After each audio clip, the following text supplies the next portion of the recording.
Alô, alô, SaloCast tá na área, segunda temporada. Esse é um episódio especial, né, Iris? Um reencontro, uma celebração e o início de uma nova fase. Depois da primeira temporada, onde nós escutamos histórias inspiradoras, bastidores, e nós aprendemos muito, né, Iris? Muito. Quanto aprendizado nós tivemos. E para marcar este momento, hoje nós recebemos um convidado especial também. Ele tem mais de 10 anos de experiência em projetos e acompanhamento de obras hospitalares. Ele vem somar a nossa vivência de quase uma década de gestão, prospecção e projeto na área da saúde. Ele também é meu sócio na Salu Arquitetura. E hoje nós vamos falar sobre o que significa construir saúde, de ponta a ponta, desde a prospecção de recurso até a implantação da operação. Bem-vindo, Ricardo Dias. Bem-vindo, Ricardo. Obrigado pelo convite. É um prazer estar aqui com vocês nesse tema que é tão importante, né? E que faz parte da nossa vida. É um programa que a gente está trazendo muitas novidades, né? Inaugurando aqui um formato novo, né? Esse estilo talk. E também aí no nosso vídeo de lançamento, né, dessa segunda temporada, todo mundo queria saber quem é esse novo elemento, esse terceiro elemento do SaloCast, né, do nosso ensaio de fotos, né? O povo quer saber, né? Quem é Ricardo Dias? Ricardo Dias, vamos lá, né? Eu encontrei ele na faculdade, como diz? Veterano? Ricardo foi meu veterano e sempre a gente só via os trabalhos dele, né? Quem será esse alienígena que está entregando essas maquetes com um nível de detalhe? Ele só era conhecido pelo nome, a gente nunca encontrava ele pelos corredores. A fama precedia Ricardo. E ele também contribuiu boa parte com o Hospital do Câncer de Londrina, né? A gente trabalhou junto lá e hoje ele retorna à nossa casa. Para ajudar a gente a construir novas temporadas dentro do Hospital do Câncer de Londrina. Bacana. E o Ricardo, é difícil eu falar dele, né? Porque ele sempre foi meu parceiro de projeto, parceiro de resolver problemas, né? Sempre quando acontecia alguma coisa, eu ligava para o Ricardo, me socorre. Então, ele sempre esteve presente nesse sentido. O Ricardo, ele é um arquiteto de excelência, né? Muito técnico, entende muito sobre os processos de saúde, e eu acho que o diferencial dele é que ele tem essa solutividade, nem sei se é essa a palavra. Resolutividade, obrigada, querida. Para resolver problemas rápidos e pensando em sustentabilidade da operação. Então, ele tem essa pegada, né, de coordenar equipes multidisciplinares. Ele vem aí de uma experiência de construção de um hospital aí de quase 30 mil metros quadrados, que ele participou desde o princípio, desde a escolha do terreno, até o acompanhamento e gestão dessa obra. E foram muitos perrengues, né, Ricardo? Eu acho que o legal é a gente conversar sobre o processo, sobre os bastidores. E nós estamos muito felizes de você receber, né, aceitar esse convite de estar aqui, iniciando a segunda temporada do SaloCast. Muito bom, Ricardo. Obrigada por ter aceito esse convite, Eu que agradeço. E conta pra gente um pouquinho como é que é a sua trajetória na área da arquitetura, né? Como foi chegar até essa sociedade com a Bárbara. A arquitetura, sempre tive envolvido com ela de alguma forma.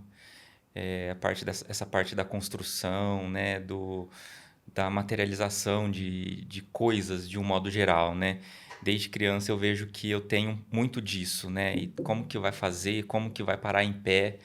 E conforme eu fui tendo que escolher, né, uma carreira, naturalmente eu fui por esse caminho. Vim para Londrina, cheguei aqui em 2007. Você veio de onde? Interior de São Paulo. Interior de São Paulo. Fernandópolis. É quase divisa lá com o estado de Mato Grosso. Mato Grosso do Sul, eu acho que é lá. Joguem no Google. E então eu vim para Londrina para fazer, na verdade vim fazer artes visuais na UEL. Fiz poucos meses e daí pensei, já entendido que realmente eu precisava dessa parte artística mais com essa materialização, né, das coisas. Então fui para arquitetura, terminei a faculdade em 2012 e desde então estou trabalhando nessa área da saúde. Encontrei a Bárbara nesse meio do tempo, né, no Hospital do Câncer, e a gente tem trabalhado, picou, né? Picou o bichinho da saúde, picou a Bárbara também, me picou. Então eu vejo que é um nicho de mercado muito complexo, como a gente vai ver hoje aqui, mas inspirador. Eu vejo que é algo que traz assim, uma satisfação pessoal, profissional, que muitas vezes a gente até precisa tomar um pouco de cuidado, né? Porque é tão envolvente, é algo que motiva tanto a gente que precisa ter esse equilíbrio aí da relação da vida pessoal com o trabalho para que não tome um espaço maior do que deveria, né?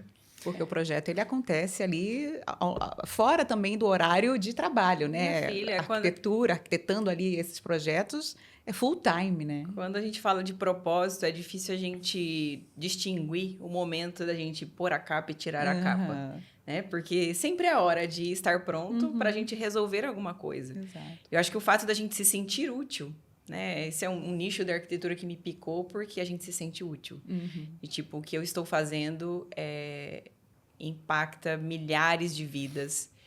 E não só a estética, mas a funcionalidade de tudo isso pode trazer, que é até o que você comenta, né?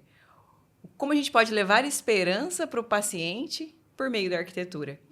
Então, trabalhar com isso, eu estou falando por mim, mas eu converso muito com o Ricardo, e eu acho que ele veio, né, para somar com a Salu, com todo esse projeto, porque eu acho que assim, a gente só tem que somar as nossas forças. O SaluCast, ele é um projeto que ele é um braço do que a gente faz na saúde. Até ontem, uma pessoa me perguntou, né, da onde surgiu, né, esse projeto de vocês? Da onde surgiu a ideia? E a ideia foi exatamente essa, né? A gente tem um contato com equipe multidisciplinar dentro de hospitais. E toda vez que a gente vai projetar algo, a gente senta e conversa e entende a demanda, entende as dores. E aí eu falei, nossa, isso aqui a gente precisava gravar. Porque é tantas histórias que se envolvem ali que eu falei, não, como que a gente pode levar essa etapa do projeto, que é o briefing, né, para as pessoas que são leigas, que utilizam essas edificações, que precisam delas para curar vidas, não só delas, mas também das suas próprias famílias. E com quem eu poderia fazer isso, né? Eu sou arquiteta de formação, a gente trabalha mais nos bastidores, atrás das cortinas, e a gente foi para uma feira hospitalar em São Paulo, e eu falei, por incrível que pareça, né, a gente dividiu um quarto, eu e a Iris, e eu falei, Iris, temos esse projeto, e eu não vejo outra pessoa a não ser você, que é jornalista, que é toda comunicativa, para a gente chamar o pessoal para esse assunto, né, para entender melhor sobre saúde de uma maneira leve, porque não adianta a gente deixar a nossa saúde para depois, quando a gente estiver doente, quando a gente estiver com dor, e a hora que a gente chega no médico para entender o que está acontecendo, a linguagem ela não é clara, ela é totalmente complexa e técnica, e a gente sai de lá totalmente vulnerável, sem entender o que a gente tem e o que a gente vai falar para os nossos familiares. Então, o propósito desse projeto, né, não só a Salu Arquitetura, mas também o SaluCast, é a gente levar saúde para as pessoas de uma maneira leve e transparente, que traga bem-estar. E o Ricardo estando com a gente, eu vejo que é mais um dos pilares fortes para a gente fazer o que precisa ser feito. Com certeza. É o Neymar do time, né? Exatamente. Complementa, né? E você falando tudo isso, Bárbara, Ricardo, me vem um filme, assim, do nosso primeiro episódio, né? Que é sobre desafios da saúde, né? Entrei para a saúde agora. Desafios, né? Que os profissionais enfrentam. E vocês contando dessa trajetória toda de vocês, né? Na carreira de vocês de arquitetura e até chegar dentro de um hospital, os projetos, os desafios que tem orçamentários, né? De espaço, que às vezes chega a intenção de construir uma coisa que não cabe ali, né? e pouco tempo também, né? Que é um outro recurso assim super escasso e que vocês têm que lidar com todas essas variáveis para colocar o projeto de pé, né? Uhum. Então, são muitos desafios.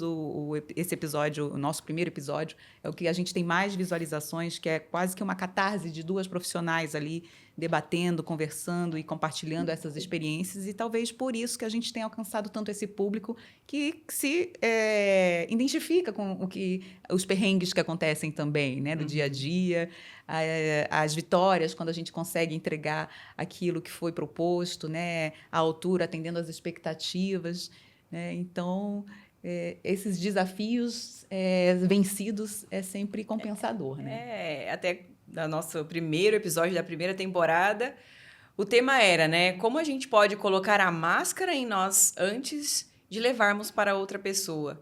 Muitas vezes a gente tá ali nos bastidores, a gente corre pro banheiro, a gente chora, mas a gente precisa de maneiras, ferramentas para voltar o sorriso de volta, botar a máscara, botar uma maquiagem, né? Milano Cabeleireiros e Cia, o que vocês fazem conosco, para que a gente possa enfrentar o mundo lá fora. Eu uso essa expressão que eu comentei no início, né? Como a gente pode vestir a capa para a gente salvar o outro. E hoje nós vamos falar sobre isso, né, Ricardo? Nem tudo são flores, né? E a gente não quer mostrar que tudo são flores. A gente quer mostrar a realidade e o quanto isso preenche nós, traz essa essência para nós do que é fazer saúde. E eu acho que não é só a parte de projeto, de planejamento, mas também da própria execução, de como a gente consegue transformar essas vidas, como a gente pode, como arquiteto, estar ali como um apoio à gestão para tomar a decisão correta na hora certa, que traga um efeito rápido. Você pode comentar, Ricardo, dentro da sua experiência, o papel do arquiteto nesses estabelecimentos assistenciais de saúde? Eu vejo que é mais uma peça ali, né? Eu vejo assim, essa posição, eu me coloco nesse lugar porque quando a gente olha para toda a equipe de enfermagem, médico, e enfim, todo mundo que trabalha lá, eu me coloco nesse... É mais uma peça ali, como que a gente conseguiria, ou como que a gente consegue ajudar para que todas essas outras peças que são extremamente importantes, necessárias e fundamentais, elas possam trabalhar da melhor forma e tentar ajudar realmente no processo de cura. Quando a gente fala de um projeto assim nessa área da saúde, realmente é um pouco do que a gente já comentou, né? É muito complexo. E eu brinco com a Bárbara que a gente ainda procura mais problemas, né? Porque a gente quer pensar na gestão, a gente quer pensar no fluxo de trabalho de todas as equipes, a gente quer no tempo, porque a gente não pode deixar de pensar que é um negócio, apesar da gente de ter um propósito maior. No caso de instituições privadas, aquilo é um negócio e precisa dar lucro. E o custo de implantação, enfim, eu vejo que a gente acaba inserindo ali, né, vários outros problemas, mas que é o que a gente acredita, é o que a Salu acredita. Foi por isso que a gente se juntou para realmente juntar todas essas interfaces e produzir um edifício, uma reforma, ou o que seja realmente alinhado com tudo que a gente acredita, né? Que é implantar com o valor correto, ou um valor ajustado, que aquilo tenha sustentabilidade, não só no sentido ambiental, mas em todos os aspectos, financeiro, de funcionamento, operação, e por aí vai. Eu vejo que essa complexidade, ela me incomodou por muito tempo. Né? Logo quando eu saí da faculdade, ela se apresentou, né? Porque eu comecei a trabalhar com isso, e é um processo de projeto que eu costumo falar, ele é diferente.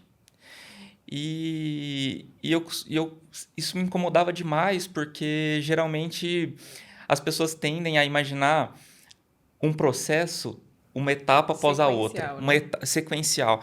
E eu vejo que na saúde, vendo mesmo o processo, não só de arquitetura, mas o atendimento, a assistência, não existe isso. Às vezes a pessoa está bem, no outro dia ela fica mal, no outro dia ela volta a ficar bem de novo. Às vezes tem um desfecho picos e vales, bom. Né? Picos e vales, que nem a vida. E às vezes fica boa, às vezes não fica, às vezes tem alta, às vezes não tem. Então, ao longo de um tempo, assim, eu acredito que uns 5 anos ali, eu briguei muito com isso. Porque eu falava, gente, mas tem que... É uma linha reta e esse negócio tem que ir para frente e só, e não tem como, não pode voltar, porque não é sustentável. Exato. Porque se a gente olhar do ponto de vista do nosso negócio, quando você começa a patinar, aquilo não é sustentável para o escritório de arquitetura Os também. retrabalhos, né? Retrabalho, Idas idas e vindas. E eu comecei a notar que era frequente isso, em todos os lugares. Então, eu falei, poxa, será que está acontecendo, né? Então, vamos lá. Foi então que, é como a gente comentou, né? Vamos buscar ferramentas para ajudar a gente a resolver isso. E em 2018 eu entrei no mestrado para estudar o processo de projeto exclusivamente na UEL. Eu já vinha, ao longo da graduação, estudando um pouco do processo de projeto, mas foi um período que eu me dediquei muito a isso. E eu fiz questão que esse processo do mestrado ele acontecesse junto com o desenvolvimento profissional. Eu falei, é só assim que eu realmente vou conseguir colocar em prática o que eu estou vendo enquanto teoria. E para mim foi um divisor de águas, porque ali eu realmente entendi que não é reto, não é linear, não é uma flecha o processo em edifícios complexos de um modo geral. Hotel, aeroporto e hospitais. Então, realmente, é uma mola que ela acontece, ela vai para frente sim, só que tem esse tempo e isso faz parte do processo. Então, depois que eu olhei com essa perspectiva, eu me senti um pouco mais tranquilo, me deu um pouco mais de conforto. Sim. E eu comecei a entender que realmente é um edifício que precisa desse olhar para que realmente ele funcione. Ainda mais a gente, quando pensa a nível Brasil, quando a gente tem as obras públicas, recursos públicos, em que a obra é erguida e aí se torna um grande, como as pessoas chamam, de elefante branco, porque não Sim. tem como contratar pessoal para rodar aquele edifício, né? Aquele hospital, por exemplo, uma UBS, uma UPA, não tem equipamentos para colocar ali dentro, né, para atender as pessoas, às vezes não tem algumas liberações legais também. Então, essa parte assim de, ok, está construído, agora vamos rodar, isso é tudo uma etapa pré, né, a execução da obra em si, né? Esse planejamento também é muito importante, né? Eu, no Hospital do Câncer, eu atuo na área de captação de recursos, né? Eu escrevo os projetos também para essa área.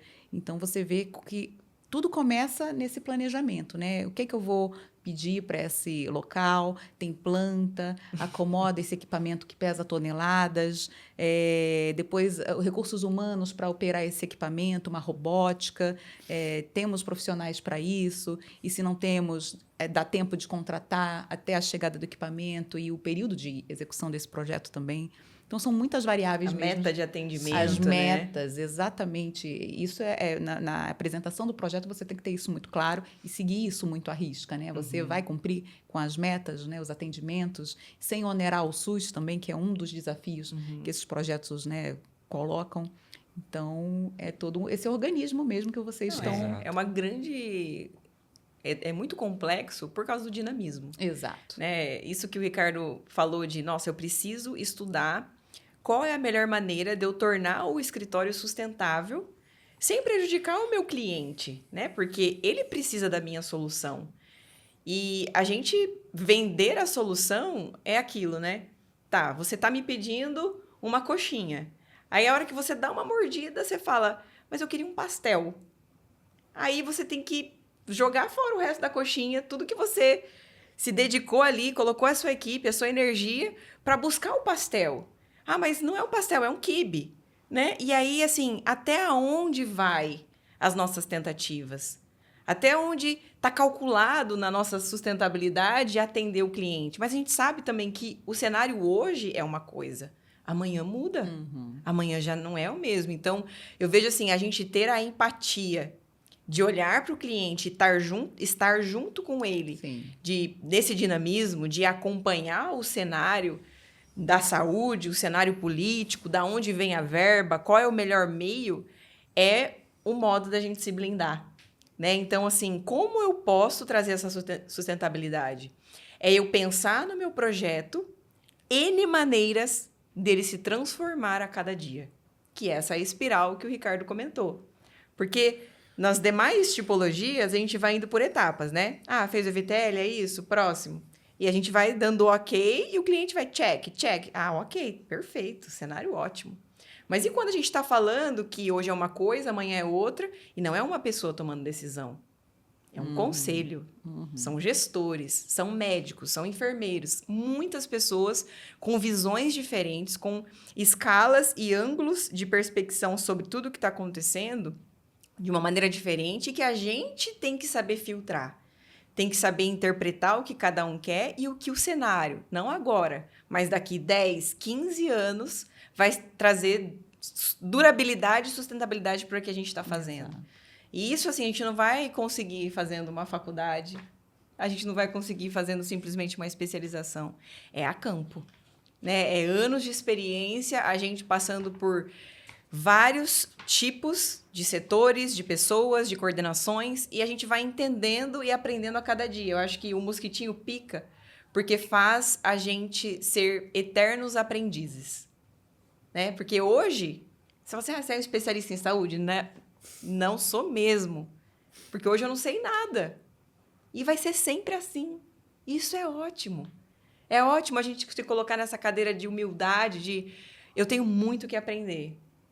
Você é jornalista, eu tenho muito que aprender com você. Você é captadora de recursos. Pô, é você que me dá insumo para eu fazer o que eu preciso fazer. Eu não, os doadores. Não, eu digo assim, né? Sim, quando é o que a gente sempre ouve, né, na área de projetos.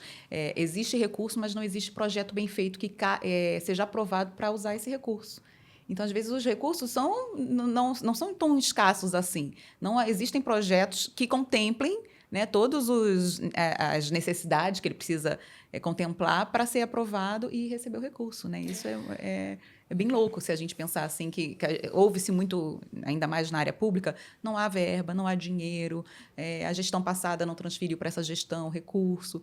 E a gente ouvir que há recurso, as pessoas dizer que as instituições não apresentam bons projetos, isso é algo que precisa ser pensado também, né? Sim, eu acho que é justamente esse caminho mesmo, de realmente esse projeto ser bem feito com o objetivo de usar esse recurso e quanto ele ter uma vida útil grande ali, para poder realmente impactar muitas vidas e no futuro.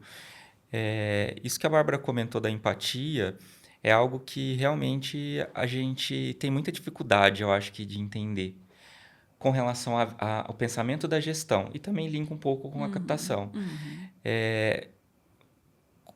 Existe uma tendência da gente achar que os gestores eles mudam de ideia muito rápido, o tempo todo, mas eu vejo que esse movimento que a gente fez com a Salu, que não começou agora, já começou há muito tempo, que é realmente estar um pouco mais próximo ali da gestão e ter essa empatia de realmente entender o que acontece, o que passa ali na cabeça, ela vai ajudando a gente a direcionar o projeto. Então, eu vejo que o arquiteto, nesse desenvolvimento do conceito, ele realmente pode ficar ali cutucando, desde que a gente entenda o raciocínio deles, fica cutucando no sentido...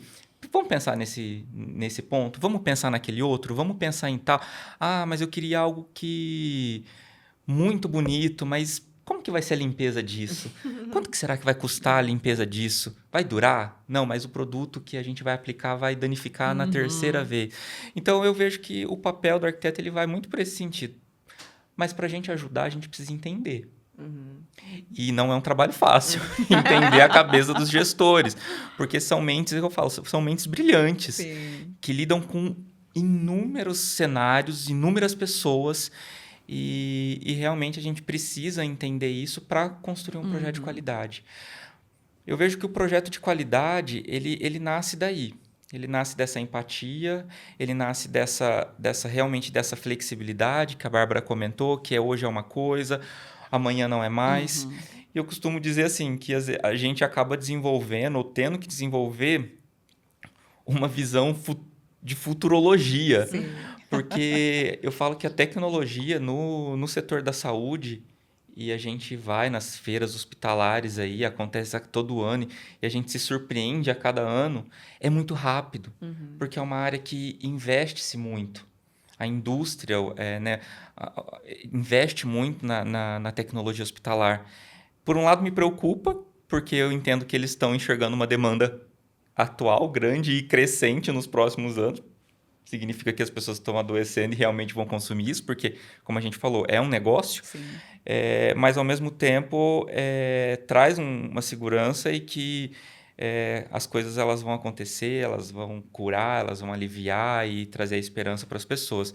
Então, a arquitetura ela tem que estar preparada para isso. O que vai vir? A gente não sabe, a gente imagina.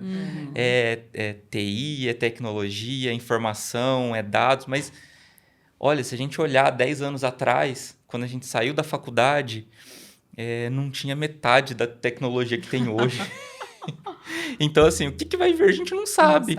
A gente precisa realmente ter usar os indicadores que a gente tem hoje. Então, os equipamentos eles diminuem cada vez mais de tamanho. Precisamos de mais espaço? Provavelmente não. Sim. Provavelmente não. Então, uma sala de ressonância magnética hoje é de um tamanho. A gente imagina que daqui a 10 anos pode ser que seja metade do tamanho que a gente faz hoje. Então, será que a gente precisa criar espaços elefantes brancos? Então, a gente precisa trabalhar com isso. Porque se hoje a gente tem um espaço que demanda uma implantação, um custo de implantação, um custo de manutenção, lá na frente, hoje ele não é um elefante branco, mas lá na frente ele pode se tornar. E se ele não for capaz de absorver uma outra demanda ali, realmente a gente vai não vai estar resolvendo o problema de um modo global e a curto, médio e longo prazo, que é o que a Salu se propõe a ajudar.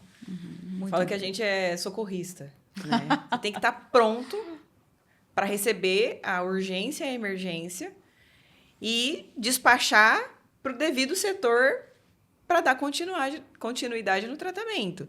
Então, até ontem eu fui na livraria e eu vi um livro que foi um divisor de águas para mim na área da saúde. Ele nem fala de saúde. Eu gosto muito de ler livros sobre negócios. E é o Comece pelo Porquê. Eu sempre coloco isso nas minhas palestras porque foi um jeito de peneirar as demandas e várias opiniões que a gente tem nesse nicho. Né? Então, a gente tem o círculo de ouro, né? Comece pelo porquê. O porquê é o centro. E depois tem o quê e o como.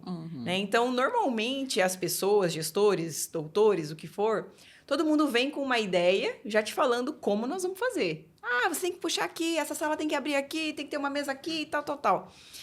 Nós precisamos entender a essência da demanda. Então, assim, por que você quer isso? Ah, você quer uma ressonância? Por que você quer essa ressonância? Olha, eu tenho dados de que eu tenho uma demanda reprimida aqui, que eu preciso desse exame, tá me travando em tal coisa, então eu preciso de uma ressonância. Ok, ótimo, entendi o seu porquê. Agora, o que você precisa? Ah, é uma ressonância, é um setor de imagem, é um médico X. Você já sabe o que tem dentro do seu escopo para que você implante essa ressonância. Agora, como você vai fazer isso? Deixa eu pensar. Porque se você pensar, é lógico que a gente vai fazer isso conjuntamente. Por quê? Você está na ponta, você é o campo, você que atende. Eu preciso saber de você a sua experiência.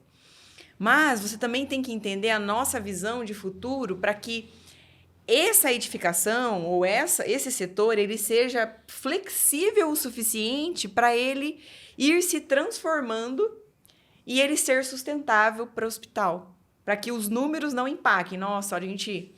Poxa vida, né? Construímos um prédio aqui de 2 andares apenas, não pensamos na fundação. Passou-se 10 anos e eu já estou com o meu limite aí, sendo que eu podia construir 10 pavimentos para cima. E agora? E agora você vai comprar mais um terreno, parabéns. Você não utilizou o seu potencial máximo. Né? Então, nós estamos para enxergar isso. Qual é a maleabilidade que existe na sua estrutura para que você possa entregar mais, ou seja, salvar mais vidas com menos metragem, né? Com uma equipe enxuta. Como que a gente pode te atender nesse sentido? Esse é o desafio, né? Esse é o desafio. Eu vejo que esse é o desafio mesmo. E eu costumo pensar que todo mundo fala, né? ou pelo menos eu já ouvi várias vezes, todo mundo é um pouco arquiteto e um pouco Ah, médico, com né? certeza. Então, assim, eu entendo essa necessidade da pessoa tentar resolver, É. enxergar, e eu também coloco um pouco aí uma outra visão, que é essa tentativa de resolver o problema sem ter a visão do funcionamento e a visão do médico.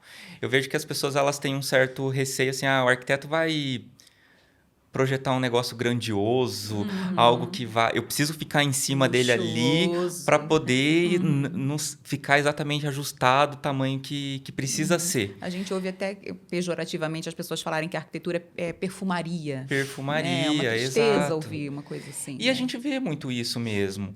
É que eu vejo que você tem que se identificar. Eu e a Bárbara, a gente se identifica um pouco com essa questão da gestão. Porque não é a formação. Na faculdade a gente não tem isso. Então, são campos novos. Sim. Gestão, o negócio, o valor, enfim. Então, você realmente precisa se identificar com isso para poder propor. Então, eu vejo que quando a gente começa a conversar com os gestores, que eles entendem que a nossa visão é essa, a gente sente um pouco essa confiança um pouco maior. Olha, não, pode fazer. Não, a gente está alinhado ali, eu estou entendendo que você entende o que eu preciso, e então vai por esse caminho. É o que a gente... Aí que eu pergunto assim, qual é o nosso processo? Tentativa e erro. Nossa, Bárbara, mas você vai quebrar o seu escritório, porque até você tentar e errar tudo... Mas aí que tá. As perguntas certas na hora certa. É como a gente pode amarrar, entrevistar o gestor de uma maneira que ele entregue para nós o que a gente precisa, para que eu entregue para ele, em menos tentativas possíveis, o que ele precisa. Porque não adianta eu ficar ali, né? Tentativa e erro. Eu estou gastando recurso, que principal é o tempo. O gestor não tem tempo nem para sentar com a gente e conversar. Vai fazendo que daqui a pouco a gente entra em reunião, você tem 5 minutos. Sempre é um pitch. Exatamente. São 2 lâminas, no máximo 2 lâminas de apresentação e 15 minutos. Porque Exato. mais que isso já Como não... encantar em 2 lâminas, né? Exatamente. Porque você sabe, se não agradar, levanta e sai, porque tem uma outra coisa acontecendo que eles precisam dar atenção. Né? E a gente está na fase de planejamento e eles estão apagando incêndio. Né? De coisas que estão acontecendo a todo tempo. Então, como a gente pode prender a atenção para falar, ei, isso aqui, se a gente pensar agora... vai poupar o nosso tempo lá no futuro, porque a gente vai ser ágil em rearranjar a sua estrutura. Eu acho que a sacada é essa, né? É você ter um planejamento para saber se replanejar. Sim. Porque isso muda todo o tempo. E o que vocês acham que a Salu tem assim, de diferencial na hora de apresentar os serviços da Salu para um gestor, para um contratante? O que vocês acham assim, que faz com que ele fale, eu vou contratar os serviços da Salu? O que é que faz o olho brilhar, assim? No meu entendimento, é essa visão da gestão. Exato. Da gente não querer entregar como produto o nosso projeto, mas sim o objeto construído. Então, a gente vai até o fim. Né? Como que a gente pode melhorar o nosso processo para que lá na ponta seja eficaz a sua operação? Sim. Porque eu poderia muito bem, né? Entregar o projeto, colocar numa capa bonita, fazer uma apresentação maravilhosa, com som, com cheiro, e falar, olha, tá aqui o seu sonho. Não, isso aqui é só o começo. Isso aqui é o desenho que a gente fez no papel e que amanhã vai virar um outro rabisco porque chegou um equipamento novo na medicina. Porque a tecnologia, ela avança conforme o perfil do paciente muda. E isso é muito rápido. E a estrutura não acompanha. A gente tem que catar cavaco, eu falo, né? O tempo todo. E o projeto só acaba quando ele termina, né? Quando a gente abandona. Ou abandona. A minha gestora de projetos no Hospital do Câncer, a Mara Fernandes, ela sempre fala que o sucesso do projeto não está assim, na entrega da obra, né? É na prestação de contas. Isso. Né? Então, assim, o projeto ele só tem esse sucesso documentado quando você fecha todas as contas, entrega ele ali certinho, sem déficits, né, e tudo mais. E é mais um desafio também econômico, né, porque são crises econômicas, projetos que começam num ano e terminam num outro, anos depois, num outro governo, quando a gente fala de obras públicas também. Então, são outros desafios também que precisam ser enfrentados, né? Sim, eu vejo que uma obra de um hospital, por mais que tenha todo o processo para acelerar a construção e tudo mais, a tecnologia que você pensou no início não é a mesma no final. Exato. O valor que você pensou não é o mesmo daqui 2 anos. Então, são desafios que a gente precisa ir tratando ao longo do caminho. Eu costumo falar que para mim, o produto é o estabelecimento funcionando e depois de um tempo. Porque somente isso que vai mostrar se realmente o que a gente pensou funciona. Exato. Então, depois que a gente entregou, começou a funcionar, depois de um tempo, aquilo realmente está... Aí sim, se aquilo tiver, eu entendo que a gente teve sucesso na entrega daquele... que eu chamo de produto porque é um serviço, mas também é um produto, porque né, é uma materialização e tudo mais. Então, é como a Bárbara falou, para mim, a entrega do projeto é a primeira etapa do processo como um todo. Né? O tema é de ponta a ponta. Né? Então, a primeira etapa eu colocaria como a entrega do projeto, o primeiro marco. Né? E depois tem vários outros que a gente precisa e vai discutir, mas eu vejo que esse eu colocaria como primeiro. E acho que o diferencial também é a experiência que a gente tem dentro de um corpo hospitalar. Uma coisa é você estudar as normativas, você ver correlatos, você conversar com outros arquitetos da área e aprender a teoria, né, de como você projeta hospitais. Mas é o dia a dia, é o perrengue do dia a dia, de você ver ali a hotelaria correndo, deslocando, né, móveis, limpando, as macas batendo no corredor. Sim. Que a gente olha e fala, olha só, se aquilo fosse chanfrado, ia poupar isso. Olha, se tivesse aquela proteção até 10 centímetros mais alto, o quanto que o gestor não ia economizar com isso, porque traz uma durabilidade para a infraestrutura. Então, a gente está ali de plantão, enxergando essas oportunidades de melhoria para atender a saúde. Eu acho que esse também é um diferencial, né? A gente consegue, de uma maneira sem... Como que eu vou dizer assim? Quando a gente não se envolve. Alheio. Isento. Né? Isento, Totalmente isento do que eu quero ou não, porque o arquiteto dentro do hospital ele tem uma visão macro, sistêmica, né, do todo, e a gente não está ali para favorecer o setor X. A gente tem que fazer ele funcionar pensando que tudo é uma engrenagem que leva o outro a entregar saúde. Então, acho que a palavra encontrada é imparcialidade. Essa imparcialidade traz uma eficácia na nossa entrega. Porque nós estamos ali para favorecer ninguém. Exato. A gente não quer colocar o revestimento X para tirar a foto lá e ficar bonito, não. Se a gente entender que aquele revestimento ele vai acolher, ele vai dar essa sensação que a pessoa precisa para já se sentir um pouquinho melhor na hora que ela chegar num quarto, ok, vamos colocar. Mas é resistente à limpeza? Quanto que ele dura? Ele vai ter um custo maior? Pode ser que sim na implantação, mas daqui ele vai durar 5 anos e um outro material precisaria substituir em 2 anos. Então, é justamente isso, é uma imparcialidade. É difícil, porque a arquitetura, e eu acho que a formação, de um modo geral, é que eu vejo que a nossa formação, né, Bárbara, a UEL, ela tem uma pegada um pouco mais de engenharia, porque ela está dentro do departamento de engenharia. Mas ainda assim existe essa questão do ego, da estética, o que a maioria das faculdades. Então, a gente tirar esse raciocínio que foi colocado e não, se aquilo não funcionar, por mais que seja lindo... não vai colocar e a gente vai ajudar a defender a não colocar e vai achar uma outra solução para que a qualidade do ambiente ela seja preservada, mas que tenha esse outro lado, a gente vai fazer. E isso eu vejo que é a primeira chavinha ali que muda quando a gente está conversando com o gestor, né, Bárbara? Sim, eu vejo que eles ficam assim, poxa, realmente, então aquilo vai... É pensar na grande massa, né? Assim, porque às vezes a gente está projetando um ambiente só... estamos projetando um quarto. Mas quantos quartos são? Quanto isso vai ser replicado? Coloquei uma luminária de uma cor diferente. Tá, mas a manutenção tem estoque? Qual que é o estoque para tudo? Qual é o tempo de troca que o paciente vai ficar sem isso, para eles entrarem e sair? Aí a gente tem que falar, putz, Por isso que não tem tanta adesão, né, de arquitetos querendo fazer saúde, porque limita muito a nossa criatividade, né? Como que eu vou deixar algo bonito, legal, mas tem que ser funcional, tem que favorecer a manutenção, tem que ser barato, porque os recursos normalmente são escassos, né? A gente tem que comprar, dar prioridade para as outras coisas.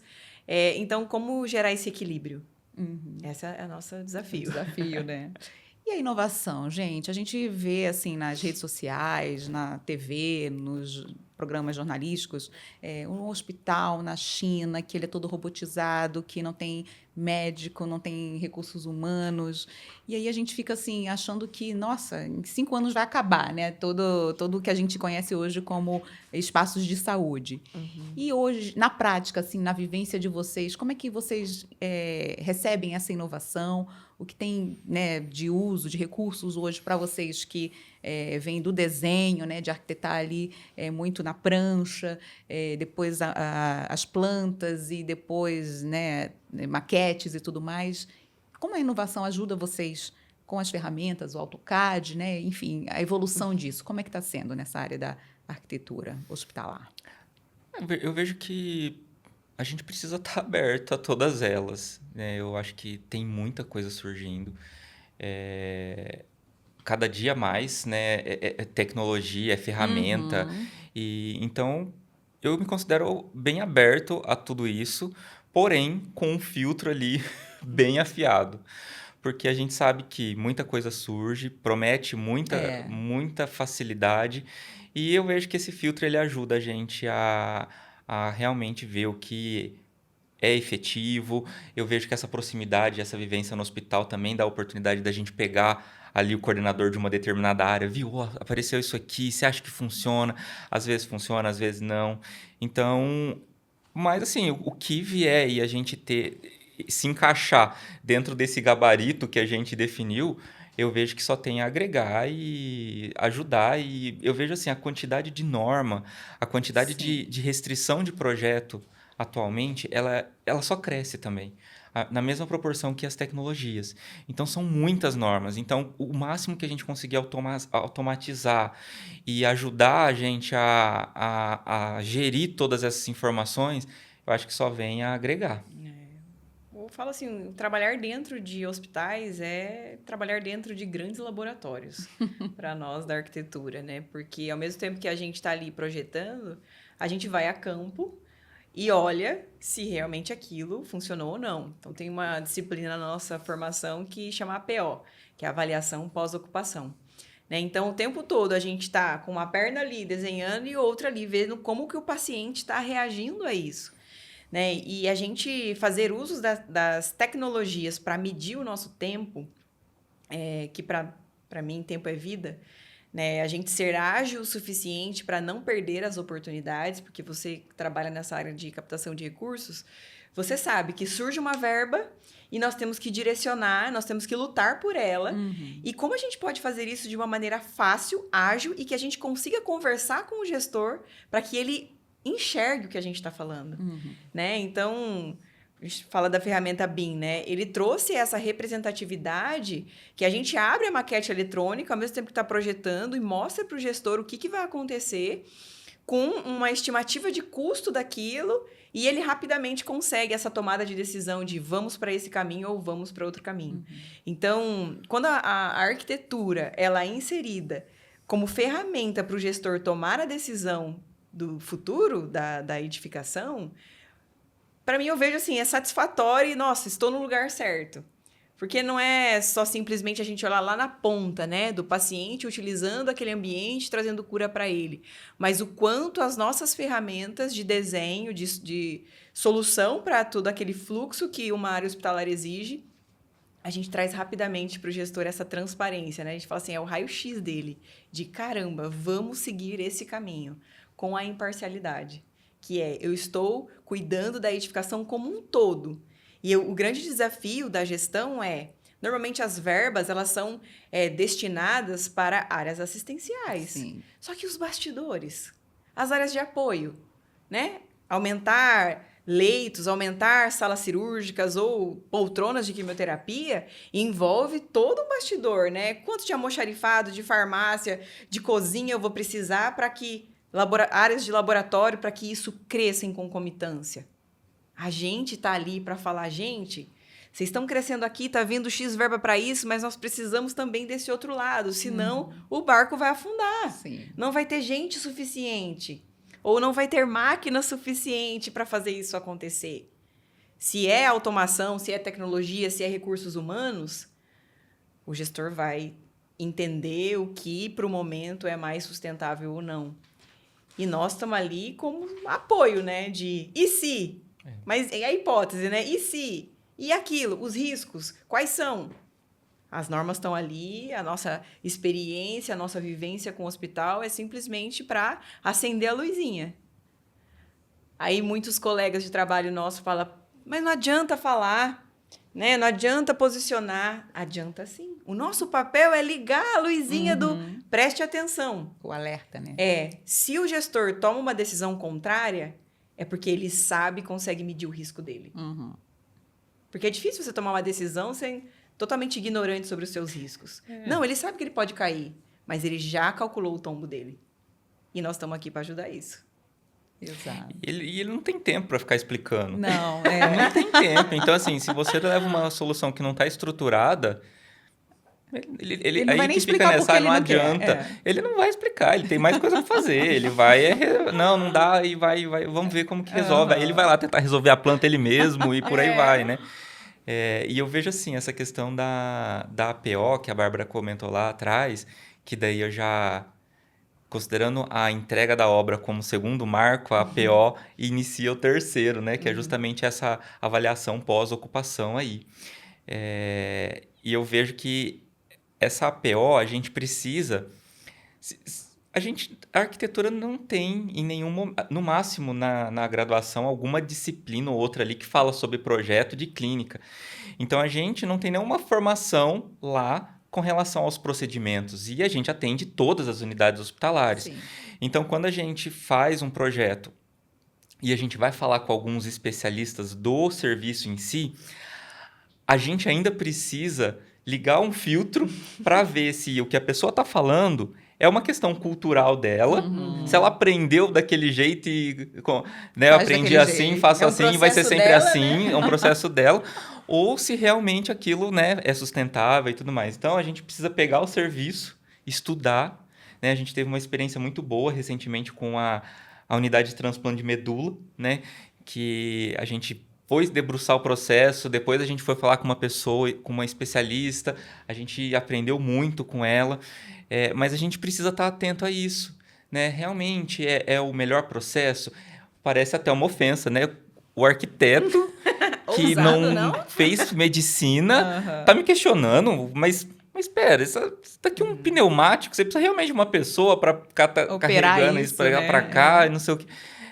Mas assim, é justamente esse filtro. A gente está com essa visão um pouco mais abrangente do sistema como um todo e precisa ter essa ousadia aí que eu às vezes é conquistar umas inimizades, mas é pro bem maior. Eu acho que é o nosso propósito. Né? De você... Que nem assim, tudo que a gente vai comprar tem que ter 3 orçamentos. Então, tudo que a gente vai projetar, eu preciso ver a visão de cada um. Né? Para eu chegar num ponto ali imparcial para o gestor entender. Olha, não é só o processo que o fulano faz. Isso está acontecendo na China, isso está acontecendo em tal lugar, deu certo aqui eles foram por um outro caminho.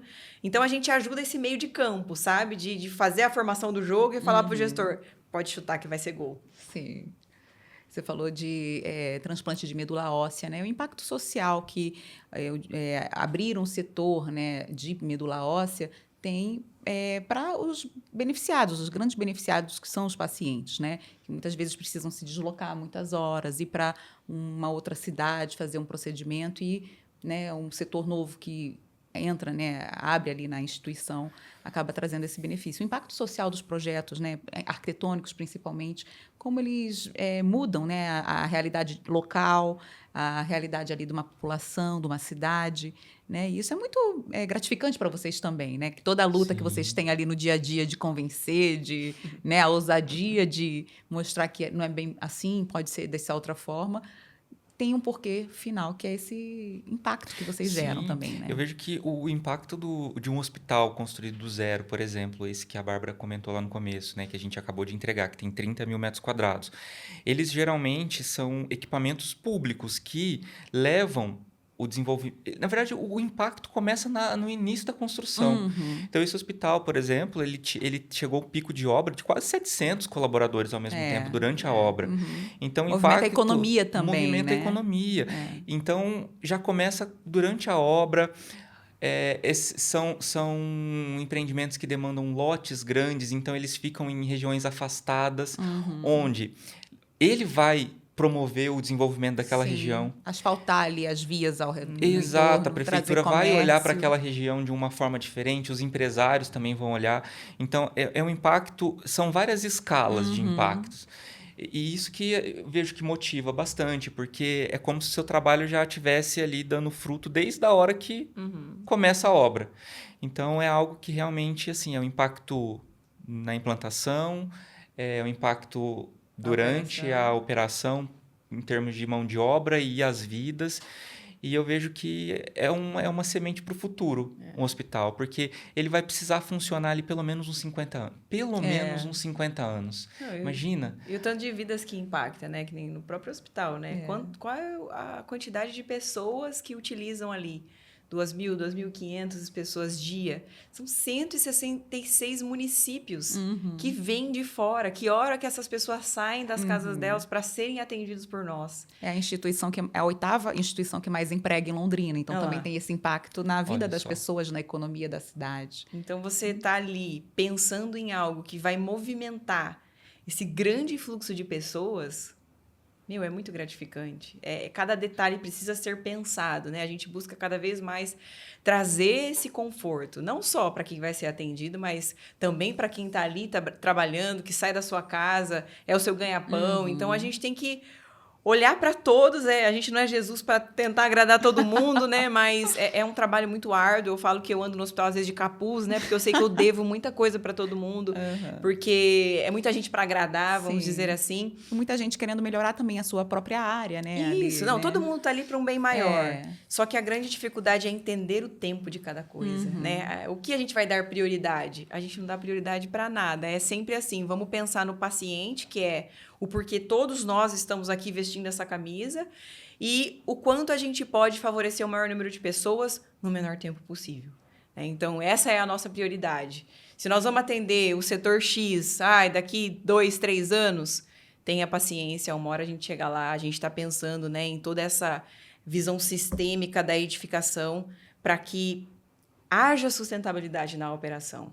Né? Desde o momento que a gente está lá, né, Iris, conversando, mas, Bárbara, o que precisa? Vamos quantificar. Eu falo, Iris, nós estamos com esse problema. A solução, ela sempre está nos nossos problemas. E é incrível isso, né? Sim. A gente fala, nossa, estou cheio de problema. Eu penso, ótimo, estou cheia de solução. Porque se eu não tiver problema, para que eu vou me movimentar? E um hospital é ótimo para a gente ser criativo. Exatamente. É um estímulo constante. A criatividade. Porque são muitas variáveis, muitas pessoas e muitas novidades, né? Muitas vidas, né? E muitas pessoas, eu vejo assim... Como a gente comentou, né, do gestor, ele não ter o tempo ali para ficar explicando por que não vai dar certo, muitas vezes a gente também acaba tomando atitudes e indo por esse caminho. Então, às vezes, o pessoal que está lá na ponta trabalhando, puxa, mas por que eu tenho uma copa menor? Ou por que eu não tenho uma rouparia gigante? E é difícil para a gente também, porque a gente precisaria explicar muita coisa para poder aquilo começar realmente a fazer sentido. Então, é um pouco dessa confiança que a gente precisa ter da equipe durante ali a operação. E uma outra coisa que eu queria comentar é assim, a gente fala, né, todo esse impacto desse raio de abrangência de um empreendimento de saúde grande, chega a 100, a 150 quilômetros ali ao redor, né, nas cidades vizinhas, e o impacto social E às vezes a gente tende, assim, a ficar pensando, poxa vida, mas o que eu faço é importante, né? O que eu faço é importante. E aí é natural do ser humano. Você começa, poxa, mas eu acho que... É sério, né? Não dá pra brincar, não. Não estamos pra brincar. E aí você começa a se inflar um pouco. E é o que é natural, a gente é humano, né? Só que é como também a gente comentou. Ali a gente vê o paciente.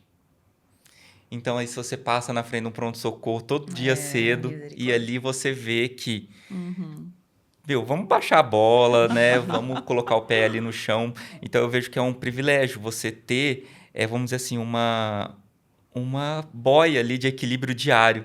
Então, poxa, tô subindo aqui, não. Mas aí você olha o paciente e vê, não, mas isso daqui a gente... Eternos Poderia ser eu estar aprendizes, ali. né? Eternos bem A aprendizes. gente poderia estar ali naquele leito. E então, assim, não, vamos equilibrar isso daí. Então, eu vejo que... Volto também um pouco na minha fala lá do começo, né? O que a gente é ali? A gente é uma peça. É só mais uma peça para fazer com que o paciente receba o alívio, a esperança ou, enfim, a cura ou não do que ele foi buscar ali. O Aqui- papo tá bom, né? Tem mais pergunta aí? Ele já tá fazendo 1 hora que a gente tá aqui, É você acredita? mesmo? Nossa, Renan, como passa rápido o tempo.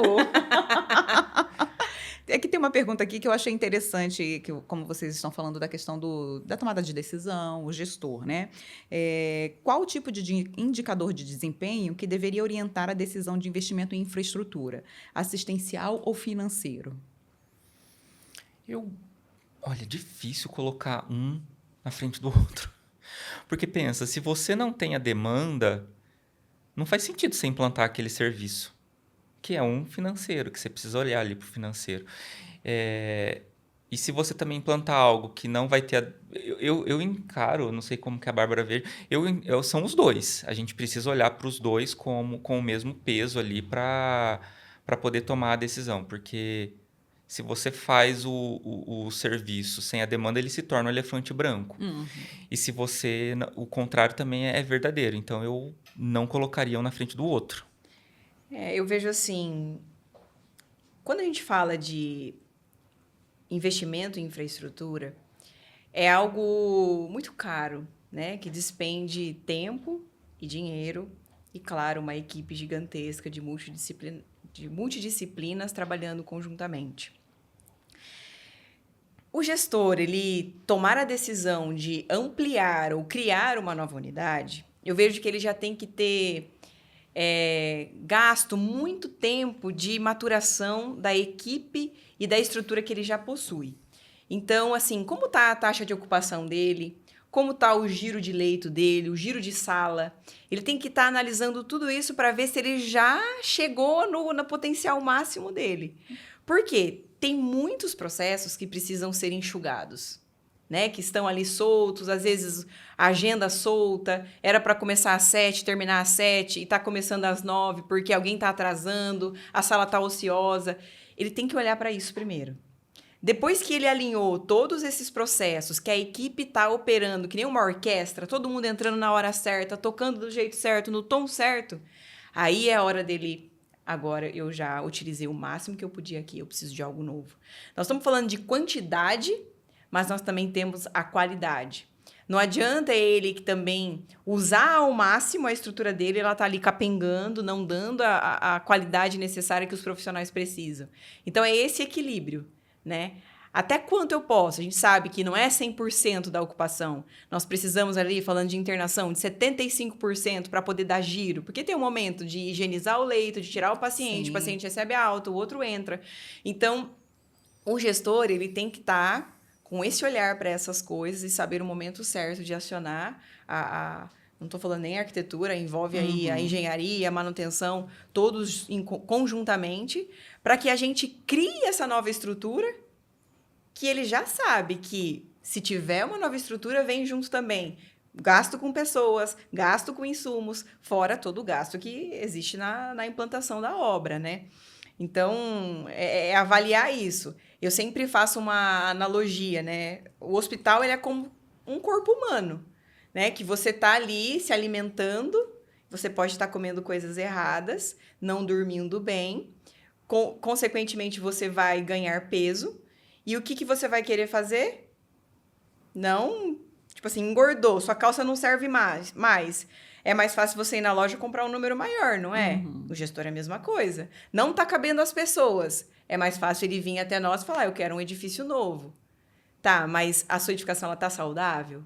Você vai ficar trocando de calça até quando? Que aí a gente entra no elefante branco.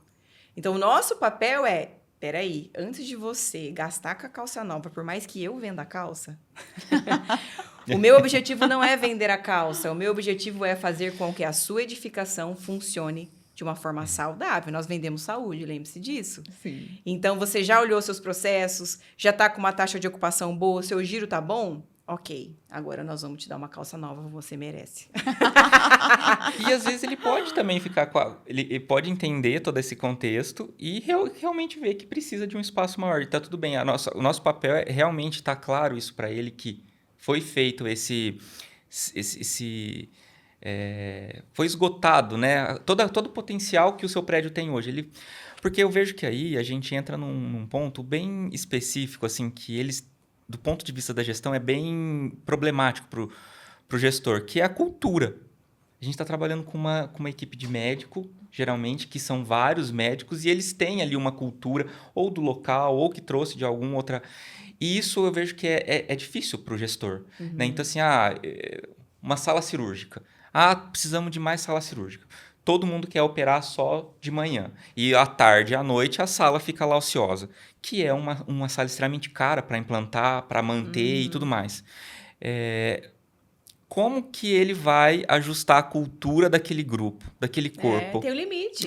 Tem o limite dele. Então, assim, se ele conseguir usar pelo menos até as 3 horas da tarde a sala, ele já não vai precisar de 3, ele vai precisar de 2. O custo que ele para implantar e manter 2 é muito menor do que uma...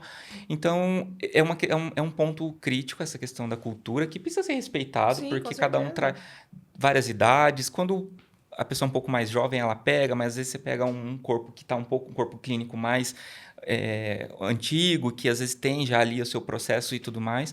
Mas o que eu vejo que a gente conseguir ajudar ali com esse pitaco, E ele a gente é o importante. apoio e a ferramenta para trazer os cenários. Mas a gente não é o tomador de decisão. Exato. Por mais Graças que a Deus. por mais que a gente comprove que, olha, você não precisa de uma calça, se ele virar e falar, eu quero a calça, Tudo bem. com o maior prazer. Eu vou vender a calça para você. Né? Porque a gente sabe que tem outros fatores que às vezes a gente pode ser que chegue até a gente, pode ser que não, Isso. né? Então a gente... É isso aí. O papo tá bom, mas agora chegou a hora da verdade, Ricardo. Você sabe que nós temos o nosso tijolo, que é o símbolo, né? Hoje a gente está lançando um novo tijolo aqui, eu e a Iris já assinamos. E você vai também assinar conosco. E para isso você precisa deixar uma mensagem, né? Essa mensagem que ajuda o nosso slogan, né? Saúde em construção. É SaluCast, Saúde em Construção. O que você tem para dizer para os nossos ouvintes? É uma pergunta bem difícil.